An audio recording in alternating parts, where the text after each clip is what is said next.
You can begin. Okay, thank you. So I would like to talk today a little bit about the work we did with a project that we call Robotario, and it's, as the chair of the session said, exploration into perception and robotic agency. So first of all, I will introduce where am I situated so you understand my point of view, because NYU has a campus here in Shanghai where I'm right now, and we are in interactive media arts. So it's actually a great honor to be able to share the design of a robot. But our point of view, it's not from engineering probably, but much more from the design. So that's why I thought that the sub-theme of this conference would resonate a lot with what we have developed. And the project that we put together comes from the undergrad school, and we have a set of students that came both from New York and Abu Dhabi to work here during the semester.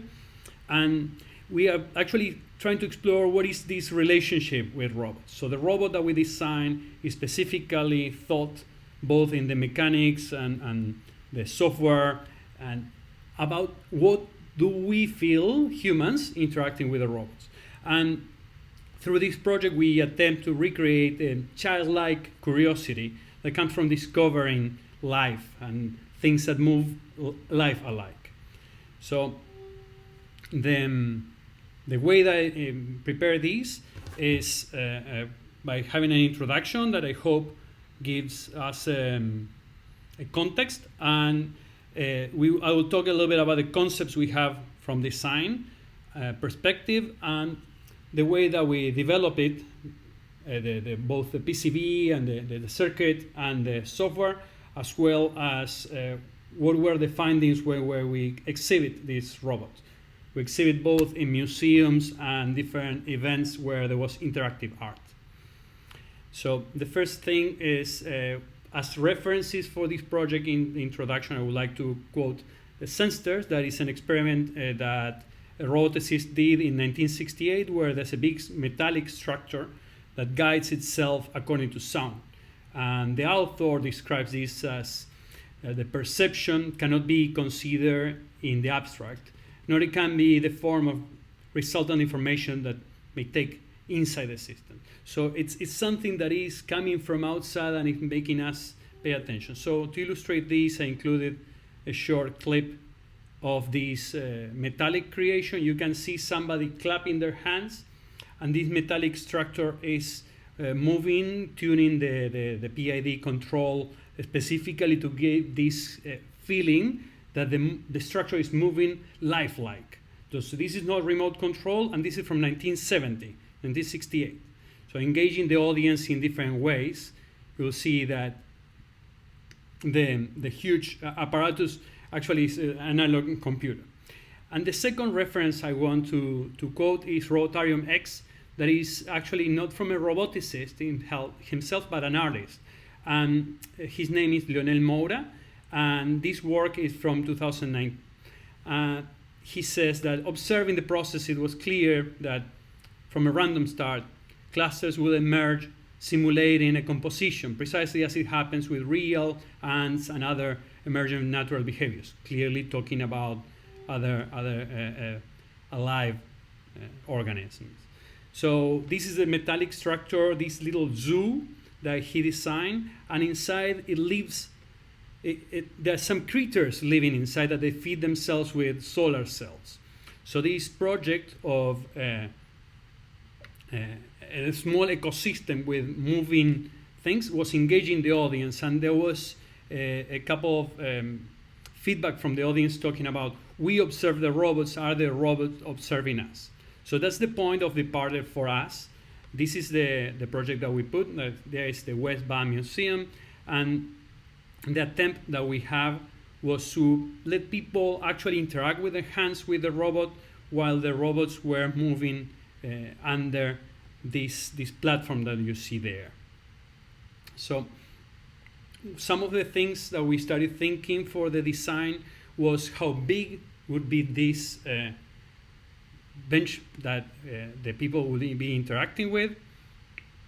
And you can see that the way that we are interacting is not either with sound or just by looking, but the robots are actually waiting for the audience to be interacting with the sun on top of the table. So here's just another sample where even kids playing. I will talk a little bit about the different heights of the table, but both the size of the table, how tall that was, and the texture of that we chose to use, the sand, was crucial for the interaction with the audience. And when we started developing this, we thought about the structure, we thought about the mechanics and the electronics and the software that could recreate this lifelike behavior. And the table itself, it's 75 centimeters by 75 centimeters, and the height that we tested was thinking about adults. This was a little bit of a surprise by noticing how many parents wanted their kids that were actually very short, wanting to interact with it. And the materials we chose were also a big matter for us. So here we have some tests that we did with regular sand, with dust from wood, and we also measure the thickness, that this will be both comfortable for the audience to crawl with their fingers into this powder, to have an interaction like they are actually the ones exploring into the field. And here we have a couple of the manual tasks we have to create this structure made with wood and acrylic. And the inspiration about the robot itself, it came from a ladybug. We used this as a model for us to think about this childlike curiosity will be triggered. There's some theory behind, but it's outside of the scope of this conference. But we wanted to recreate how it looks like thinking about a ladybug. So we studied prototyping. We have here a series of prototypes from top to left. We started with vibration motors, trying to get the unit to vibrate in the same way that the Harvard robots of Kilobot vibrate. But then we started seeing other models that actually they use a very tiny wheel. And here at the bottom right, you see the latest model we have. I have some tests to share with you. Oops. So when we were experimenting with vibration, actually it was very difficult to get as fast as we wanted the audience to interact and engage. And when we started trying to use these very, very small wheels, 1.5 millimeters, we're actually the speed was much better for what we wanted. We ended up with some 5 centimeters per second. And here we have some of the initial tests. What I'm showing is just a locomotion test. There's no advanced electronics. That little robot doesn't have sensors yet. So we put together a set that actually was lowering the center of mass, and we had a series of experiments where we thought that this was actually the way we wanted to go, and we built a circuit based on a microcontroller to be able to command them. And it was actually not successful, right? The center of mass got much higher from what you see on the left to what you see on the right. So the movement actually was almost impossible. So we have to redesign again from scratch and move the battery down, and that was what allow us to get a fluent movement. The other aspect of what we created was that we also had wireless charging, and these are some of the tests we did. We have a small coil on the robot. That way we minimize the battery weight. So there's a hidden coil. Right now you see the experiment there. The hidden coil is recharging with a resonance circuit, and we work with the overlapping of different emitter coils in order to be able to power the robot almost everywhere in the table. So that way, while it was working, draining power from the battery, it was also being recharged. This is the latest. This is the last distance that we found, that actually the gap between coils didn't have any problem, and we could power the whole robot. And this is the circuit that we designed is based on an Arduino structure that is called ATtiny, a rechargeable battery, as you see there, and two phototransistors, and the two small DC motors. And we went on to fabricate these circuits and 3D print the parts. And this is the setup of the Robotario without the sun on top, so you can see what is interaction. This little ladybug-like small creatures, they react to light, and they have this behavior composed in different stages that I will explain in the following slides. So the purpose of developing the software, as I was saying, was concentrating how does the audience react, and for that, one of the examples that we use as a reference was the work done by Ken Rinaldo in what he calls the autotelematic spiders. These kind of robots, they have a behavior where they have an ultrasound sensor that is being waved at the audience, and when something in the environment changes, the audience gets close to them, the robot reacts and walks around. So this is done in a structure. It's a state machine. It's looking for something that changes in the environment, and then it decides to react. And what we use to be able to get these different levels of behavior is the subsumption model, where different priorities are assigned to these states. So the way that we envisioned this was that the robot's actually resting in the darkness when the sun is not disturbed. There's a phase where they do wake up, they look at if the sun got disturbed. If it does, they will go and explore around, and after exploring the area that the light is coming in, they will go run with the highest priority of all, that they will not hit the walls. So we have a couple of infrared sensors to detect walls or obstacles ahead. And this is a little bit in further detail how we develop these 4 states and the nesting of them.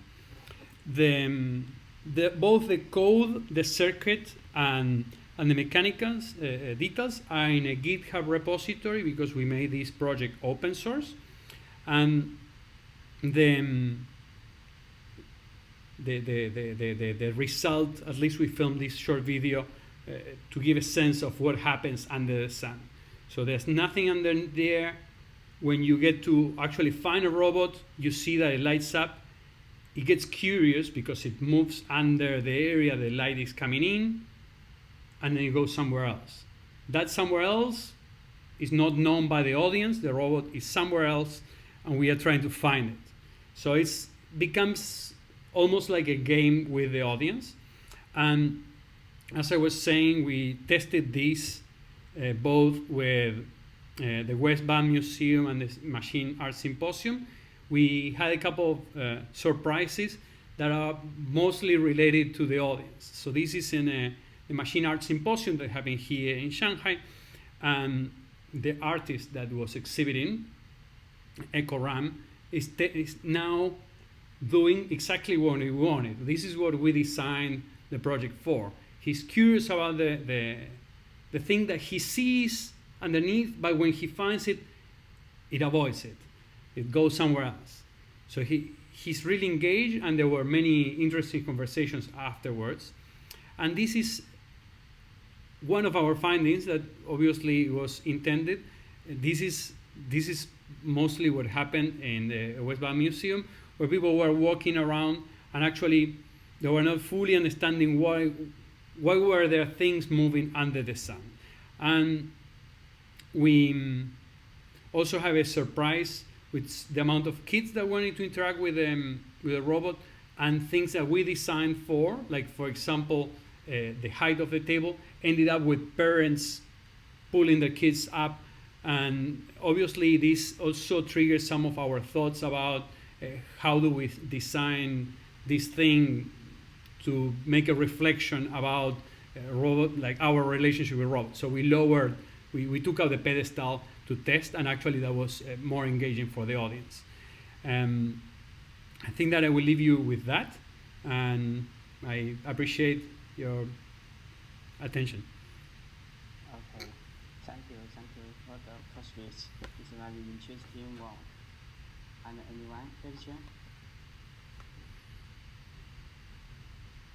Okay, I want to ask you a question.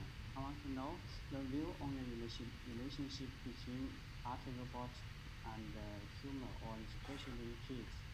Because in your PPT, the kids is very interested in your robot. I'm not sure I understood the question. Could you repeat, please? No, I want to know your view on the relationship between robots and human, or especially kids. Absolutely. Yeah. So the way I think is from one current, right? So there's a movement of people that we think that educational technology is going to revolutionize the way we think, and that we need to allow kids and adults, all of them, to be exposed to these kind of experiences because it allows critical thinking. So my goal would be that one of these days we will have some very dangerous weapon that is automatic, and we will be having the new thinkers reflect about this. That is different from exposing children to endless hours of TV. So I think that there's this space for us to create meaningful experiences.